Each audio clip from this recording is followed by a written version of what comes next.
Hello and welcome. Here are 26 problems with The Last Jedi in the first 12 minutes you might have missed. Let's go! How did the First Order reign? The title crawl starts by telling us the First Order reigns, even though we destroyed one of their planets, which was a literal superweapon base that destroyed 5 other planets, one of which was at least populated, assumed to be a Republic one. This implies there were more resources, people, and military technology than a Death Star-sized planet possessed. And somehow, the destruction of those 5 planets was enough to give the First Order military supremacy. Okay. How? How does the First Order have more controlled planets than the Republic? Just because they blew up 5 others? A simple visual map would have shown that. Or is it resources, like ships? Again, a simple war map or a series of bar charts could have shown that. There is no mention of the rest of the existing galactic government of the Republic reacting, doing anything, like getting various other solar systems, planets, or peoples, or factions to respond. For some reason, Leia's resistance are the only game in town, even though the Republic were the dominating galactic military governmental force. Where is their military? Why is there no response at all? Somehow, the First Order gained military supremacy in a few hours that have passed between the previous movie. Let's go! What exactly is Luke going to do? The hope is that Jedi Master Luke will come back and restore a spark of hope to the fight. That sounds great. So Leia hopes they can find her brother so he can somehow stop a magically created bad guy space force that's stronger than the Galactic Republic government military, which sounds like it could go either way. The rest of the Galactic Republic could equally just come out of the woodwork one day, just as well as the First Order did, but that doesn't matter. A lone Jedi Master could spark hope. We're just not sure on what scale or how exactly. Why didn't Leia start talking to the Galactic government for help? What? If they get Luke, is he going to talk to them? To tell their military, to do something? But you gotta tell us what's so special about Luke and what is he gonna do exactly? I'm gonna walk out with a laser sword and face down the whole First Order. Thanks, Ryan. The goal of getting Luke just to generate hope has no goal and does not make sense. Why didn't any of the 4 First Order ships immediately shoot down Poe's X-Wing? Hux previously said, "Have my orders from Supreme Leader Snoke himself.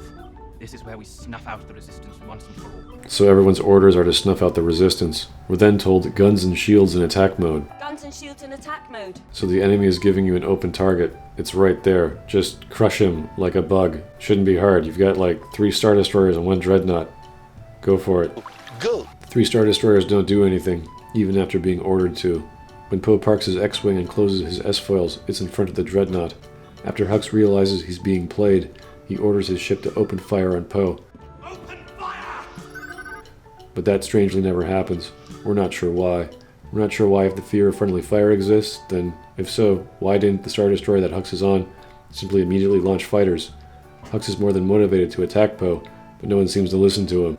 The other 2 Star Destroyers are literally doing nothing, despite having orders to wipe out the Resistance, despite having their Dreadnought come under attack. It's baffling that no one on these 3 giant ships are doing anything. Go! The Dreadnought is poorly designed.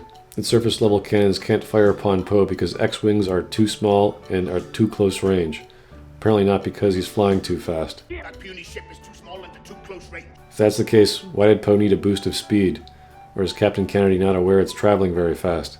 According to the reference book Star Wars The Last Jedi, Incredible Cross-Sections, the Dreadnought has 26 dorsal point defense anti-aircraft cannons, specifically designed to take out light aircraft.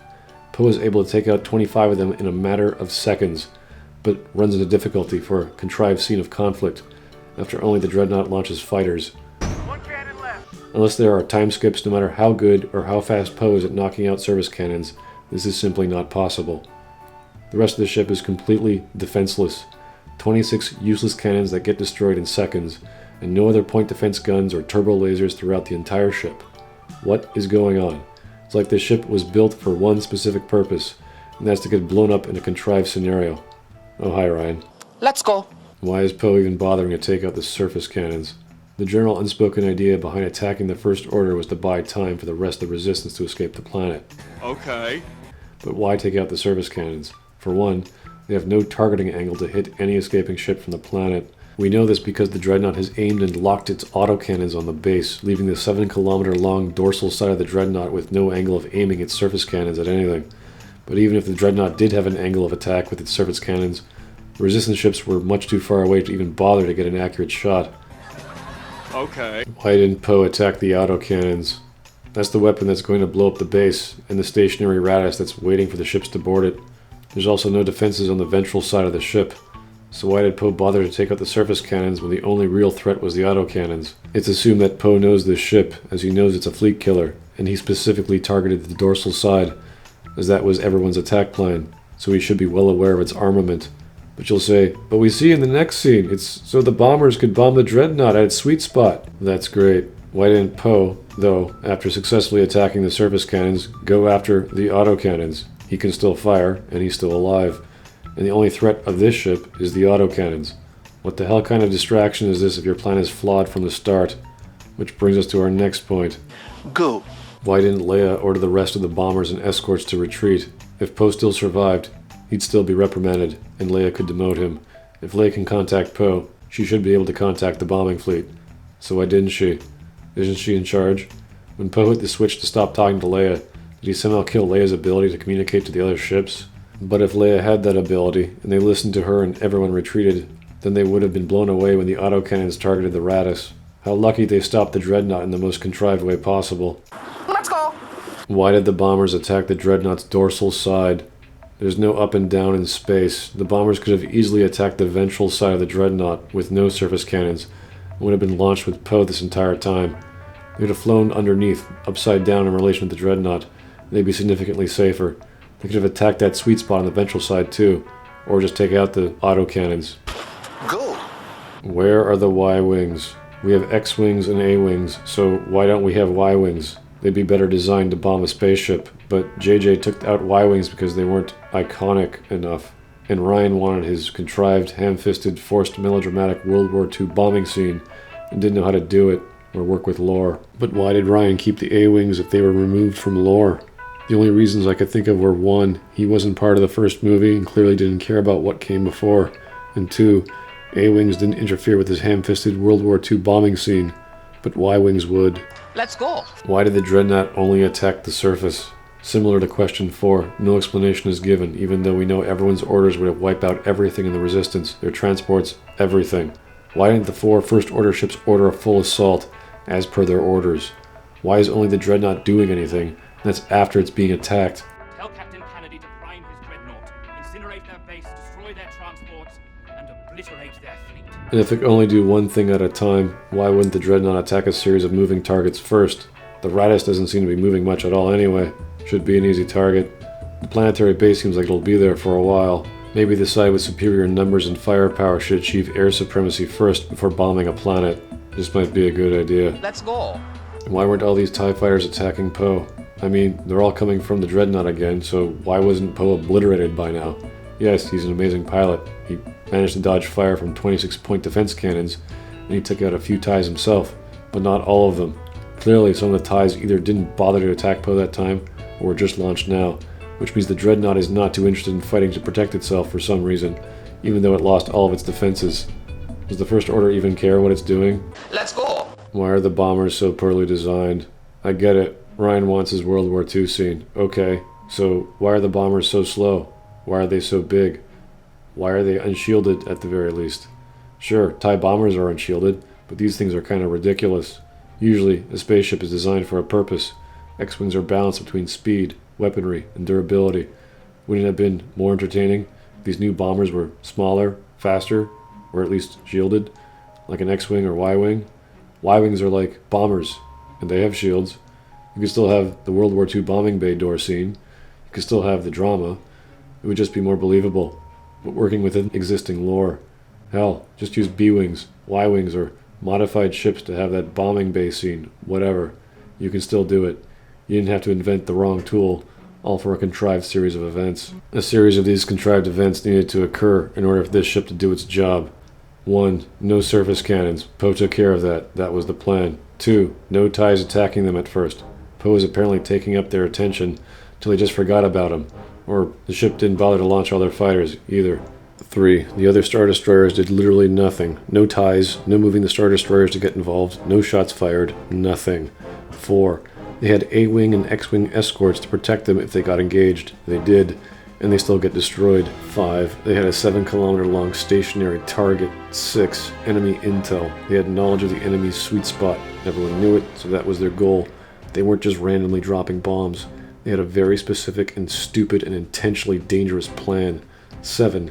Bad enemy aim.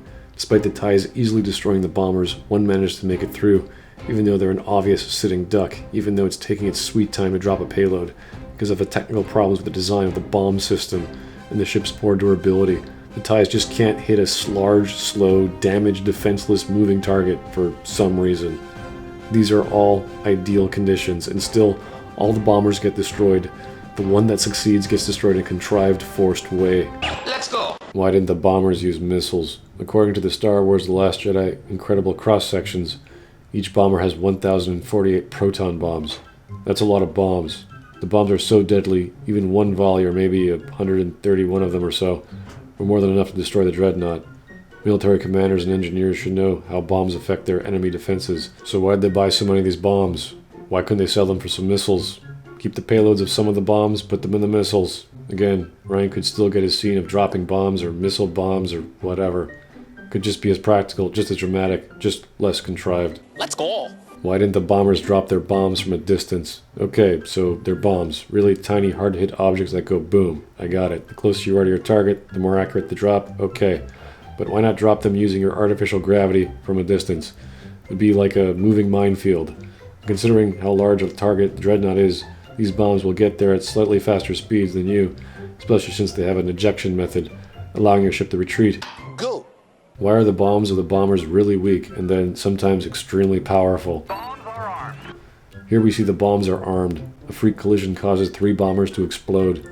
Which one exploded with the armed bombs? It's hard to say. The explosion didn't seem too big. Not even a little big. I mean, they're designed to go boom. It's almost non-existent. Yet when dropped in the dreadnought explodes like it was a 7-kilometer long pile of potassium. I get the sweet spot, but this is insane. Which means there's some seriously explosive material on the dreadnought, despite having really thick armor. Or using only 100 or so of these bombs can cause some kind of magic, whereas all of them armed aren't that deadly. Let's go. Paige's ship gets hit, but she's just slightly knocked out. The bombers are nearly 22 meters tall. I'm guessing the long bombing bay part of the ship is around 15 to 17 meters, which means she dropped 4.5 to 5 stories onto her back onto a metal grate. I think she might have a problem breathing. And yes, there's artificial gravity. She was accelerating. But instead of gasping for air after having the wind knocked out of her, or having a broken spine, or anything broken aside from a runny nose, she just takes a deep breath as if she just woke up from something, and starts kicking a metal ladder. Oh, what's that? Her nose is slightly bleeding? Oh yeah, okay, so what now she's Wolverine? Let's go. Why do the bombers have a portable arming and dropping device? Bombs are armed. One button press arms all the bombs, second button press drops all the bombs. How about disarm and close bombing bay doors, Ryan? No? Too complicated there? There's no reverse button? Okay, sure. Any more technology we need to invent here, Ryan, to make your scene a more contrived series of events? Let's go. Paige is a Jedi. Not only is she Wolverine, she has force powers. Look at how fast this remote is moving. She's not even reacting. Yet despite having a broken spine and somehow getting the wind knocked out of her and getting up instantly, she can spin on the ground 180 degrees and catch this fast-moving object. Of course she can. She's a Jedi. Let's go. Why didn't the bombers lightspeed ram the dreadnought? Yep, if you read the reference book, they have hyperdrives, which means we could have taken out the dreadnought without bombs. Cool, huh? There are other things that make the bomber and the bombs dumb, like them having the bombs to be drawn magnetically to their targets. And it's not revealed in the movie, but I just thought I'd share, just so you know, that's not how magnets work. Why is the bomber flying into the dreadnought? Okay, the bomber was damaged and exploding above Paige, meaning the top of the bomber is blowing up, but why is it flying downward? How? It was going perpendicular before. That's not how explosions or gravity works there, Ryan.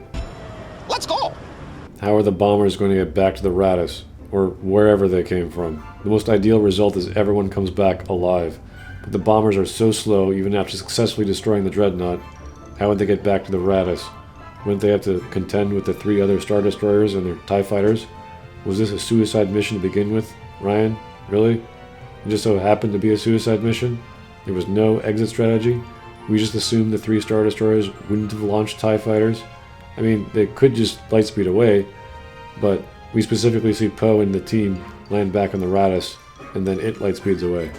Let's go. There was actually 8 bombers, but Leia's screen shows 7. It's not that big a deal, but it's still an error, and hard to notice. Let's go. The dreadnought is now literally falling in space downwards? There's no explanation for this. It just starts falling down out of the shot. It makes no sense. Ryan, why? Why? Let's go. The 3 Star Destroyers continue to do nothing. Within seconds, the X and A-Wings retreat, and Hux and the other ships just sit there, even though they have orders to stop them. They don't. Even though Hux's ship caught up to the dreadnought a while ago since they could see Poe racing toward it, no one on the bridge responded to Hux's order, because if they did, the story would have been over. They can't get away, Supreme Leader. We have them tied on the end of the string. Yeah, but you didn't even try to stop them, despite having superior numbers and firepower. Why didn't Hux's ship fire on Poe's ship when he screamed the order to do so? Why didn't anyone? That's a pretty big fuck. Cosmic coincidence. Go. And this happens later, but I'll bring it up now. Why did Leia demote Poe? I mean, in this scene, something's getting tense here. She knows it. Maybe it's the Force. But she feels something. The audience knows it. The Raddus is about to be destroyed, or at least hit by the autocannons, which we assume is a one-hit kill. Seems like it's the end of the line. Stakes are high. So when the bombing fleet does its job, why did Leia demote Poe? Even though he made the right call. Even though he saved the escaping ships and the Raddus, despite losing the bombers. Leia's order, if she managed to contact the fleet, would have gotten everyone killed. Instead, Poe's reprimanded for taking advantage of the situation and saving everyone. Sure thing there, Leia. Glad you're in charge. Because Poe needs to learn some sort of lesson, even though the story has shown us everyone else survived because of him and his desire to get in his X-Wing and blow stuff up. Because we're his casualties, and it seemed like a pretty good trade-off. There were heroes on that mission. Dead heroes. No leaders. Poe was a leader. You weren't. You didn't even bother to tell the bombers to retreat despite being in command. He led them to victory. He led the resistance to survival, including yours, Leia. What's the problem here? Alright, he's a man who didn't color his hair.